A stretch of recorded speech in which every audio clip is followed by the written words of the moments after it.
After everyone reported things to me, I sat in front of the French window, lit a cigarette, and asked one more question. Where's James? Hearing this name, the heads of each branch looked at each other in dismay. Only a little minion observed the situation and said, Boss, didn't you say last week to let James get out of your sight? If he doesn't die outside, he doesn't need to come back and report to you, right? I held the cigarette and calmly exhaled a ring of smoke slowly. Oh, then did he die outside? The little minion wiped the non-existent sweat off his forehead. Well, I heard that he hasn't. He bowed and scraped, summoned a lackey, and whispered instructions. Go quickly and ask where James is and what he's doing. The little lackey was quick-witted and the news was soon passed back. James is in the private room of the club. The minion with him said that he ordered 8 male models and opened 3 bottles of whiskey. 8 male models and 3 bottles of whiskey. He's really having a wild time outside. I remembered the doctor's advice to smoke less. I lowered my eyes and looked at my slightly bulging abdomen.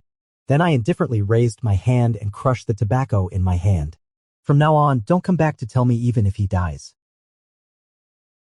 After everyone left, I lay on my back on the soft bed in the bedroom. James was originally an insignificant underling under me. At first, I just admired his ability and promoted him to work beside me. He was capable of handling affairs and sophisticated in dealing with people, so I was extremely relieved about him. However, I didn't expect that he would take advantage of my weakness to force himself on me in my bed. Although I also actively bit his lips and wouldn't let him go at that time. But it was just that one time that I got pregnant. When I was young, I was captured by relatives involved in criminal organizations abroad for human body modification experiments. As a result, my body gradually became different from ordinary people. I would become weak regularly and could conceive. These abnormalities became even more obvious after I got pregnant. But James was really bad in bed. Last week, I was tortured to the verge of collapse. I kicked him back to the lowest level underling. Then I didn't see him for a whole week. I arched my body painfully on the bed. The slightly damp sweat soaked my lower back. Finally, at 3 o'clock in the morning, I got into the car. I said to the still, yawning driver, "Drive to the club." It was drizzling at night. The driver opened the door for me. "Michael, we're here." I followed the message on my phone. I quickly found the private room where James was. Inside, James' voice was particularly loud. "You lost. Keep your word. It's your turn to take off your clothes."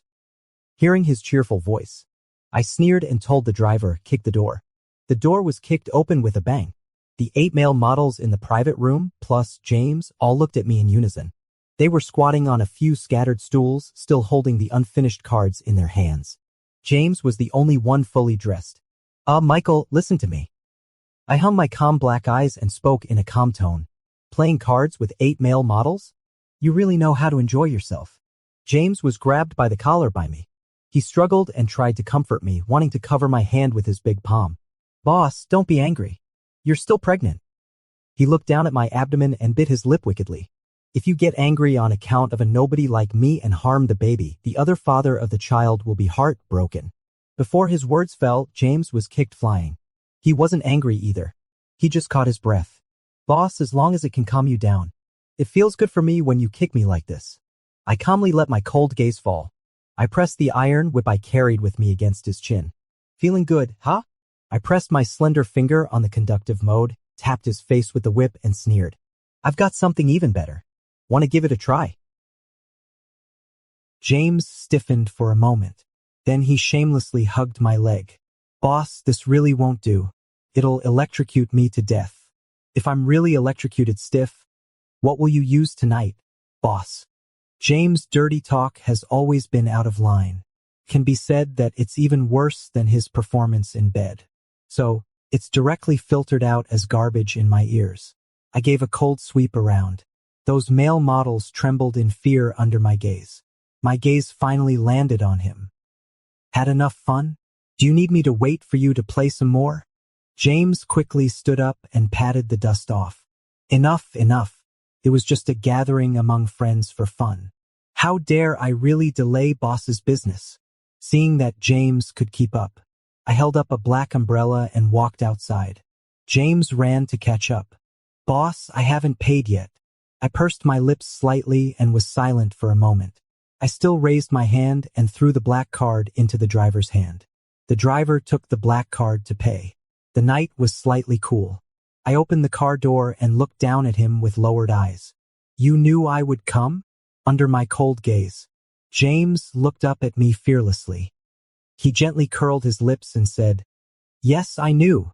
The rain gradually weakened. I followed his line of sight. I watched as his fingers wantonly stroked the zipper of my pants. He bit my ear and slowly exhaled a ticklish warm breath. "Boss, I know your body better than you do. Your body is saying that it misses me." As soon as James and I got home, I was gasping for breath and was pressed onto the bed by him. James knows my body too well. I'm not someone who is easy to talk to in bed. However, James always has a way. Let me tolerate his overstepping again and again. Afterwards, I sat up from the bed with difficulty. Out of habit, I lit a cigarette to relieve the uneasiness in my heart. James also sat up and said, "Boss, smoke less." The light in the room was very dim. I saw on his fair and strong forearm, faintly tattooed with the words August 13th. I raised my hand and pressed the unextinguished cigarette butt on his skin. The skin curled up, but James didn't make a sound. Only when the cigarette was extinguished, he coquettishly said in front of me, "Boss, you hurt me." My gaze was cold and I said indifferently, "It's good if you can remember the pain." James put away his smile and laid his head on my abdomen. Listening to the faint fetal heartbeat inside, he asked me, "Boss, do you love me?" I didn't even lift my eyes. "If it weren't for this child, I would have killed you." James suddenly got angry. He pressed me back onto the bed again, and my hand holding the cigarette stiffened a bit.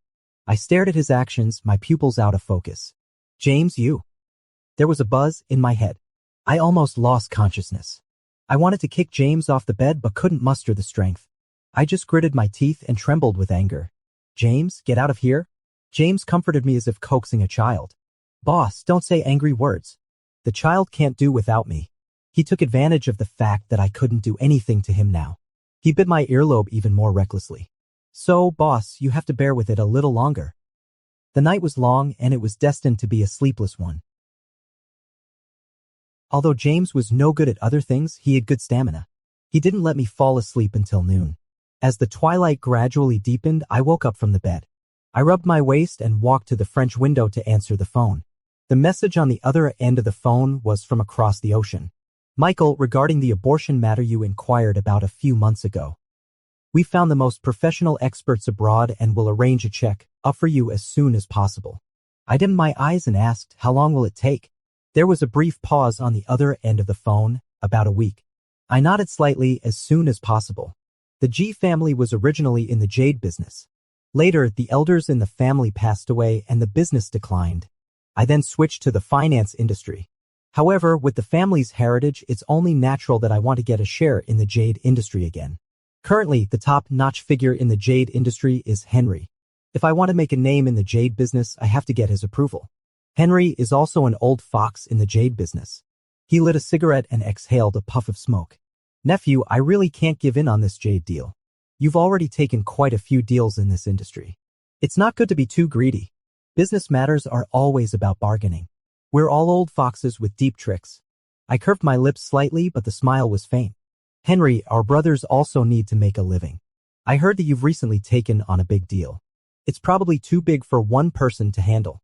Since we have many connections, how about we cooperate and help you secure this deal?" Henry didn't beat around the bush. "Nephew, given our relationship, I'll be straight with you. There are rules in the circle about how to handle big deals and who gets the lion's share. If you butt in and want the major share, you'll probably break the rules. Well, considering my friendship with your parents, I'll give you a 10% share. If you do well, you'll be well established in this circle in the future. A 10% concession is quite generous." I signed the contract. Henry then brought up another topic. "Nephew, speaking of which, my son has been working under you for some time and hasn't been home. I wonder how he's doing recently." I was slightly stunned. "Your son? Who is it?" Henry said a name that I was most familiar with. "James?" I tried my best to suppress the turmoil in my heart. At the same time, I also subtly dimmed my eyes. "Speaking of which, I'm also familiar with your son. I happened to bring him here this time." I raised my hand. Soon, a perceptive subordinate brought James up. When James came up, he also knew what was going on. He simply called Henry and said, "Dad." Henry smiled faintly with a profound meaning. "It seems that Michael values you quite a lot. He can bring you by his side to teach you." "Really?" I sneered and looked at his good-for-nothing son. I didn't just bring him by my side. He even took me to bed. Henry casually wanted to light another cigarette. Seeing this, James stepped forward to stop him. Dad, didn't you say your throat has been uncomfortable these days? Smoke less to avoid harming your health. Henry raised his eyebrows in surprise and glanced at James. Then he still stubbed out the cigarette as James said, "It seems that Michael has trained my boy well. This boy has never cared about me when at home." I lowered my eyes and smiled, but the smile didn't reach my eyes. "Henry, if there's nothing else, I won't disturb you anymore." When I stood up, Henry finally noticed my belly. Judging from its size, he was really startled. "Is Michael getting fat in the belly?" I sneered. Then under James' somewhat expectant gaze, I slowly opened my mouth and pointed at my belly. "Yes, I'm so angry with your son. I've grown a tumor here and I'm afraid I won't live long." When I came out, James also chased after me. "Boss, please listen to my explanation." Surrounded by people, I really stopped. I watched him catch up and listened to his explanation. James quickly said, "Boss, it's really not what you think. I sincerely follow you. I'm not interested in my dad's business at all." I calmly interrupted him. "James, even your identity is fake. What else of yours is real?" James placed his hand on my stomach. "Liking the boss is real, and wanting to sleep with the boss is also real. Wanting to see our child is also real." I lowered my eyes coldly, unmoved. "James, you know my rules. I hate it most when someone lies to me. My temple is too small to accommodate you, a great Buddha." James knew how true to my word I was. He immediately sat down and hugged my leg. "Boss, I'm not leaving. Even if you send me to Africa to mine, I won't leave." Seeing James grabbing my sleeve, making a scene in public by crying, throwing tantrums and threatening to commit suicide. So, in front of him, I asked my personal secretary, "Do I own any mines?" The secretary also knew James' identity as the young master of the MO family. He really rummaged through my assets and politely said to me and James, "Boss, there is really one. But it's not in Africa as Mr. Xie hopes. It's in South America. I'm afraid it doesn't meet your and Mr. Xie's requirements." I turned to look at James. I asked sincerely, "Is South America okay?" James was on the verge of collapse. "No, boss. With my 8-pack abs and a body that I've been working out on every day, isn't it a pity to use me for mining instead of enjoying me? That makes sense. It's a pity that I don't engage in illegal organ trading." I looked at James with a hint of regret, which made him feel uneasy. What a pity for such a good figure. A professional doctor moved the medical equipment to his home to conduct relevant examinations on me. James accompanied me throughout the process. The doctor from abroad spoke fluent English. The secretary translated his words into Chinese for me. "Michael, the development of your fetus is in good condition. If you've decided to have an abortion, it should go smoothly." I didn't say a word, just looked through the window and saw James looking at the baby on the ultrasound scan, loving it so much. I wanted to smoke, but then I remembered that I had quit smoking. I could only fidget with my fingers irritably. The doctor said beside me, "Michael, if you've decided to have an abortion, from an ethical perspective, the other biological father of the child should also have the right to know about this." My gaze faltered slightly and I was silent for a while. Finally, I slowly said, "Got it. I'll find an opportunity to tell him." I had a nightmare again. It seemed that I was back in that cold laboratory again. As a young child, I looked at the doctors coming and going in a state of confusion. Because I didn't understand the language. I also didn't know what they were talking about. All I knew were the ice-cold injections. Being pushed into my body, my whole body felt like it was on fire. I wanted to scream for help, but no one came to rescue me. All that could be heard was the rustling sound of a pen recording. Those were experimental data colder than a human heart. Until someone finally kicked open the door of the laboratory. They rescued me from the laboratory. By then, I was so weak that I could only hear faintly. But I heard the most beautiful voice in the world. A strong arm pulled me into his embrace. He covered my eyes, pulled out the needle, and said, "Young master, I'm here to take you home." Suddenly, I opened my eyes and saw James. He was holding me, precariously hanging by the window. Seeing my eyes, he smiled reassuringly. "Boss, you're finally awake." I stared at him coldly. "What are you doing?" James was instantly a bit confused. "Boss, can't you see? It's on fire." Only then did I look up. The reflection of the raging fire filled my pupils. The bedroom where I usually live has been engulfed by the sea of fire. And I didn't even notice it. I couldn't help but feel a chill down my back in shock. James steadily carried me and landed on the ground. Only then did I see that his back had large, area burns. The flesh smelled of charred roast and the white bones were visible. James didn't show any sign of pain at all. As soon as we reached the ground, he didn't even have time to say a word. He was taken away by the medical staff to treat his burns. Just as I was about to follow, I heard my subordinate report to me. "Boss, Uncle John is here." I saw the elderly man being supported by someone. I immediately quickened my steps and walked forward, bowing respectfully. Uncle John. Uncle John could hardly see clearly. He could only touch my forearm to confirm. "Young master, are you okay?" I helped him sit down. "It's nothing, just a small fire. I'm not even scratched." Uncle John then nodded reassuringly. "The young man who saved you just now really has Seeing that you have such capable people around you, Uncle John can go in peace, worthy of your parents in heaven." My throat tightened slightly. "Uncle John, don't say that. You'll live a long life." Uncle John just smiled and said nothing more. The fire was not an accident. It was set by people in the jade business. That's how it is in our line of work. A single slip-up can mean a fatal disaster. When I went to see James, he carefully pressed his head against my stomach. Then he said with concern, "Is he not bothering you, boss?" I averted my eyes uncomfortably. "No. Come to think of it, it's really strange. This child is extremely well behaved. I didn't vomit when I first got pregnant. Even as the months went by, he didn't cause any trouble. James really loves this child. He can't get close enough to him. This is not a good thing. I can't give him any hopes. I have to cut the Gordian knot quickly." When I left James's hospital ward, I met a girl who came to visit James. She greeted me friendly. "You must be Michael, right?" I raised my eyebrows slightly and waited for her to continue. The girl smiled generously and gently. "I've been friends with James since childhood. Our families have met each other's elders. If you need to contact James in the future, you can also reach out to me."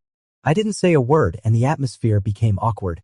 Somehow I suddenly asked her, "Does August 13th have any special significance?" The girl was first a little surprised, then became delighted. "Did James tell you about it?" "August 13th is my birthday." I suppressed my smile and politely nodded slightly at her.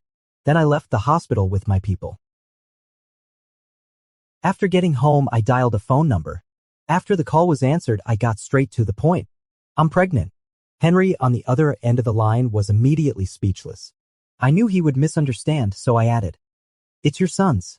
Henry was even more confused. "Michael, did you hit your head? You're a man. What pregnancy are you talking about?" I was too lazy to say more. I don't want to explain the details. "Anyway, Henry, I just wanted to trouble you to tell James that I don't intend to keep this child. And please keep your son in check. From today on, I won't see him again." It should be that what I said to Henry took effect. James didn't show up. But then came my period of weakness. I trembled slightly and could only curl myself up in the clothes James left behind, trying hard to smell that faint and familiar scent of that person to make myself feel better. But this was not a long-term solution. I was visibly losing weight. The doctor said that with my current physical condition, I couldn't have an abortion. I had to see James as soon as possible. Even if it's just to call him over and let him watch his own child being expelled from my body alive. I don't want to be so cruel to him, but I have no other choice. But I didn't expect that he would come to me first. While I was handling official business, he directly overpowered 2 excellent bodyguards at the door without a word and burst in. There were obvious injuries on his face. It was obvious that Henry had been very tough on him. I knew what he was going to question me about. I calmly poured him a cup of tea. Then James had no mood for tea at all. He slapped the abortion appointment form on my desk. With reddish eyes, he questioned me. "Michael, what do you mean by this? You don't want our child anymore?" I leaned back in the leather armchair. I casually lifted my eyes. "Yes, I don't want him anymore." The last glimmer of light in James' eyes instantly vanished. He propped his hands on the armrests of my chair and fiercely questioned why.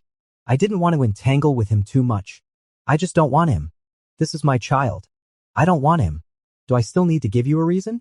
James suddenly had red eyes. "Michael, you can't not want him." James suddenly knelt down on one knee and placed his hand on my abdomen. Forceful yet pious, he repeated it again and again. "Boss, I know you hate me for getting into your bed. But he is not just my child, but also yours. You can't not want him because of me, okay?" The child in my abdomen also seemed to sense something.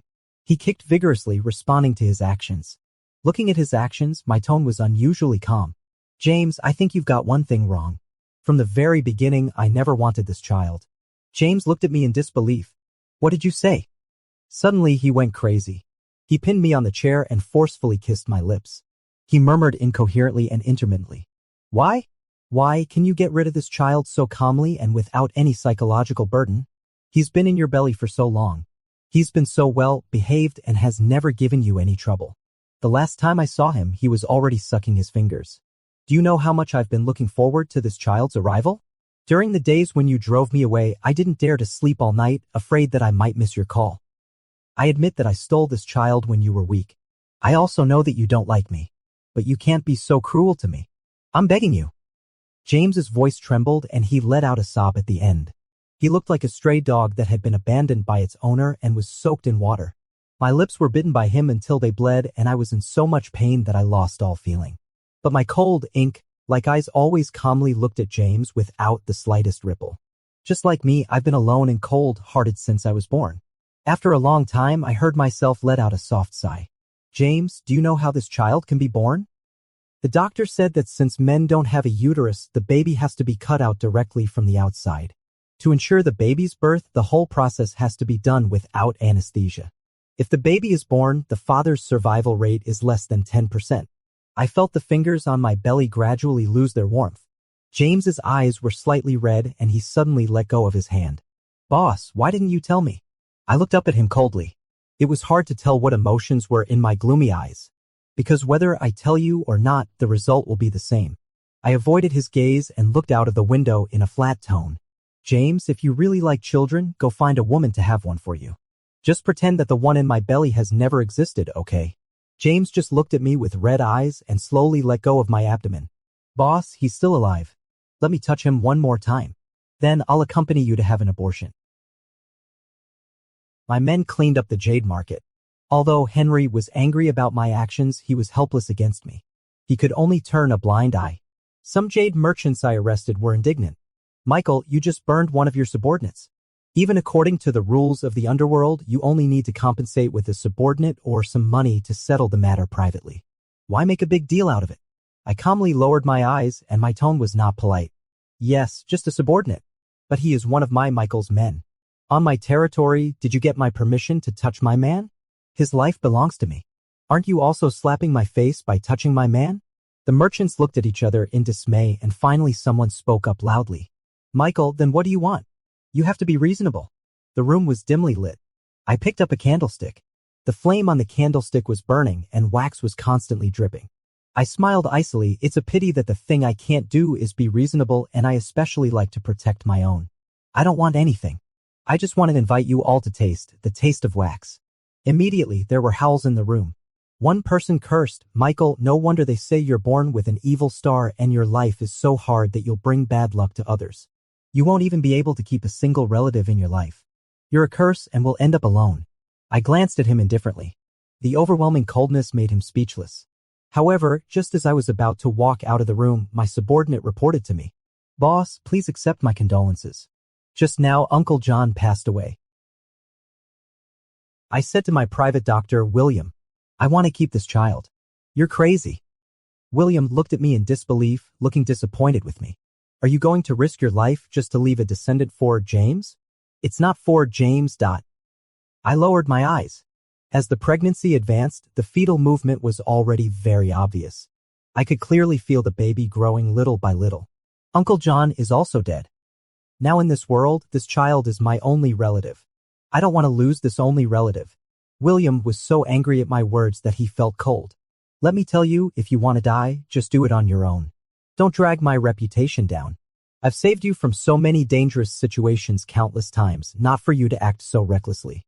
If you keep ruining your body like this, we'll break off our friendship. I smoothly signed my name several times and handed the paper in my hand to him. Okay, I'll settle your salary for this month and write you a recommendation letter. William slapped the paper directly on the table. Michael, did you lose your mind because of the pregnancy? Or are you simply infected by that stupid James? Is that what I meant? What I mean is, if you want to give birth to this child, the current medical level simply can't meet the requirements. So what are you going to do? I thought silently for a while. Then I thought of someone I hadn't cared about for a long time. Is Jackson very idle recently? In an underground laboratory in America, All kinds of instruments and equipment were smashed to pieces. Several blue-eyed foreigners were tied up by their wrists. I put on a windbreaker that could cover my pregnant belly. With my head down, I played with the iron whip in my hand. Mr. Jackson, long time no see. Jackson was tied to a stool, gnashing his teeth. You never bring good news when you come. I've already helped you send your uncle to prison and the transformation experiment has been abandoned. What else do you want? My tone was gentle and flat, not sounding like I was speaking to a person tied to a stool at all. Mr. Jackson, I just want to ask if a genetically modified person gets pregnant apart from a non-anesthetic cesarean section, what other delivery methods have a higher success rate? Hearing my words, Jackson started swearing even more. We're in the business of human body modification, not life science. It's a black clinic, do you understand? People looking for pregnancy care don't go to the hospital but come to us one after another. My equipment has been smashed twice. Is there any justice in this world? Jackson's words made my heart sink to the bottom of the lake. At this moment, the baby in my abdomen started to struggle. It kicked my abdomen. He was telling me that he was healthy and wanted to live. Suddenly, as if I had thought of something, I looked up.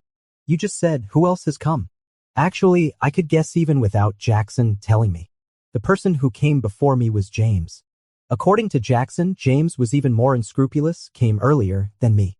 When he learned that Jackson had no solution, he smashed several high-precision pieces of equipment that Jackson used to do experiments with. I calmly sank my face. The air pressure around me also dropped. Didn't you say these pieces of equipment were all destroyed? Only then did Jackson realize that he had let something slip.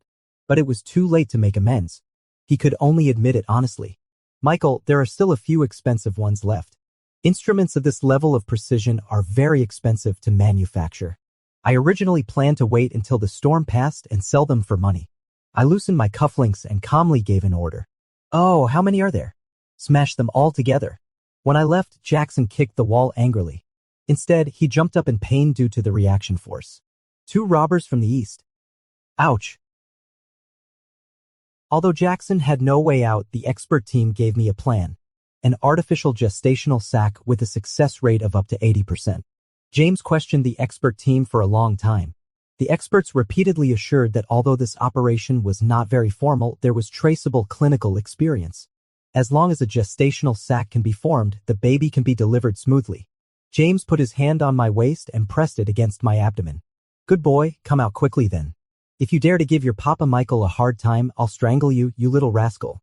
I felt the baby in my belly shrink in fear. I lowered my eyes and my expression softened a bit. Don't you like children the most? Why are you scaring him? James looked up at me with bright eyes. Boss, you are the most important person in my heart. I was afraid that you didn't want the child because I was afraid that you hated me so much that you didn't even want the child. Then I would really have no chance at all in your heart. I raised my eyebrows slightly and said, you may not have a chance even now. James seemed not to hear it all. He lowered his head and kissed my abdomen. Instead, it made my body tremble. I endured the discomfort and turned my head to ask the doctor. When is the due date? The doctor flipped through the calendar and then told me. Michael, it's August 13th. When going to see Henry. Before even entering the door, James loudly announced. Dad, I've brought your daughter-in-law home for you. Henry snorted. You're quick to recognize someone. Does Michael take a fancy to you? Don't end up with the child and no father. I followed James and calmly said, Dad. Henry shivered and couldn't help but drink a glass of wine to calm his nerves. Actually, it's really not my fault that I recognized him quickly. It's because James said that Henry had collected many treasures in his early years and each one was a unique masterpiece waiting for James to get married and start a career and then hand them over to the descendants to manage. So James struck while the iron was hot. Dad, since you've acknowledged the eldest, hurry up and show your attitude. The corners of Henry's eyebrows twitched. If Michael doesn't mind, I have some autographed calligraphy and paintings left by famous people at home. Consider them as. James interrupted Henry. Dad, just some autographed calligraphy and paintings aren't enough. I'm marrying into the G family. If the dowry isn't substantial enough, what if I'm wronged in the G family in the future? Henry forced a smile, then what do you want? James got excited when talking about this. Red wine, tea, diamonds, and sports cars. Dad, the 2 thoroughbred horses you brought back from Europe by air after breeding last time are also quite good. When the child has the full moon banquet, you can also bring the family protecting jade. Seeing Henry's face getting darker and darker, I couldn't help chuckling to ease the atmosphere. It seems that Henry has quite a wide range of hobbies. Henry was completely furious and didn't even care about being elegant. James, whose side are you on? James looked righteous. I definitely follow the eldest's lead. And don't forget the gift for the child's coming of age ceremony, Dad. I think the 2 large jade Buddhas you bought last year are quite nice. They're just right for the child. Don't worry about us not being able to carry them. I contacted 3 moving companies on my way here. When we left, the Emo family was almost emptied. Henry was heartbroken. What a heartless couple. In all my years in the industry, I've never seen a more ruthless robbery than this, not even when criminals break into a house. Even though the gestational sac formed in the later stage, I still suffered a great deal when giving birth to Carter. Little Carter's body is also weaker than ordinary children. The doctor said that we need to be extra careful in the future and conduct several genetic screenings to prevent future defects. James hugged me and cried, "Wife, it hurts so much. Let's not have any more children in the future." Maybe it's really true that the thought process during pregnancy is different from others. I looked at him with a complicated expression. "So, you originally wanted me to have more children?" James quickly denied it. "Wife, I didn't mean that." James looked at me nervously. There were still tears in his eyes. "Honey, you're not really going to keep the baby without the father, are you?" I sized him up and gave a soft snort. Then I said indifferently, "It depends on your future performance." James, what are you coming up for?" I looked at the person pouncing on me. Suddenly, for some reason, my heart skipped a beat. James bites my ear. "Wife, you're soft-hearted. Then I can't let you get away even more." "Wife, have you heard a saying?" I say hoarsely, "What is it?" He leans down and kisses my lips. "It's a beauty with a dog and they'll be together forever." "Wife, we're destined to be entangled with each other for a lifetime." End of the full text. Epilogue. Many years later, James is cooking in the kitchen. I'm reading a financial newspaper on the sofa. Carter is carrying a small school bag and sneaking in from the outside. I push my half-rimmed gold glasses and don't even lift my eyes. "Carter, leave your mid-term exam papers." Carter has no choice but to peek at my expression. He rummages through his school bag, flattens out a few crumpled papers. Then he bends his fingers and pushes them in front of me. Chinese 70, Math 19, English 50. My half-smiling look finally turns into endless silence. Just as I started to wonder if a child born without a uterus would have an impact on their brain development. James also just came out with a spatula in hand. He saw the few pitiful test papers on the table. "What on earth did you get in the exam, Carter?" I looked at James and said in a calm tone, "James, I heard from Henry yesterday that you failed a subject in primary school, got into a gang fight in junior high school, and dyed your hair in high school trying to be a so-called yellow-haired hooligan." James laughed awkwardly. "Wasn't I doing all that to be my wife's bodyguard? Besides, in our line of work, there aren't any high achievers." I propped my head up and looked at him with a half-smile. I graduated from a university with a master's degree in finance. And if I remember correctly, Henry did too. James was silent for a moment, then grabbed Carter by the collar. "Although I'm not well educated, I know a thing or two about fighting. Wife, let me teach Carter a lesson." After James dragged Carter into the room. 10 minutes passed and they still didn't come out. I put down the newspaper and went to see what those father and son were up to. I only saw Carter being held up by James. With half of his pants pulled down, he was still struggling desperately. "Papa James, you can't hit me. If you hit me, I'll tell Papa Michael about the time you stole the strawberry cake he bought." James patted his buttocks.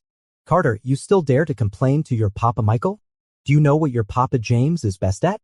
James lowered his voice a bit more severely. It's silencing someone. After all, Carter was just a child and he burst into tears. When James looked up, he saw me reclining against the door frame, just in time to meet my deep and calm eyes. James immediately restrained his cynical smile. He straightened up a bit. "Wife, I'm just scaring him." But obviously, it was too late to make amends now. I slightly parted my lips and mouthed to him, "Strawberry cake." James said in a voiceless tone, "I'm wrong, wife." Then I turned around and went back to the bedroom. I was pushed onto the bed from behind and turned over. I looked at him, my voice slightly hoarse. "Sie, Gijo?" James tenderly kissed my earlobe, watching my body gradually become a bit stiff. "I know you're in your weak period. It must be really hard for you to hold back, right? Wait. Don't push me away. I won't touch you this time." But wife, you have to let me hold you to satisfy my longing. A few hours later, James appeared outside the door holding a pillow and stood together with Carter, who was facing the wall to reflect on his mistakes with the report card in hand. Carter moved aside to make room for him. Carter gloated and said, "Papa James, did you also fail the exam?" James' smile instantly faded. It really scared Carter. "Carter, go and study right away. I'm getting old and less attractive now. Last week, there was a young and strong pretty boy beside your papa Michael. If you don't work hard, we'll both be kicked out."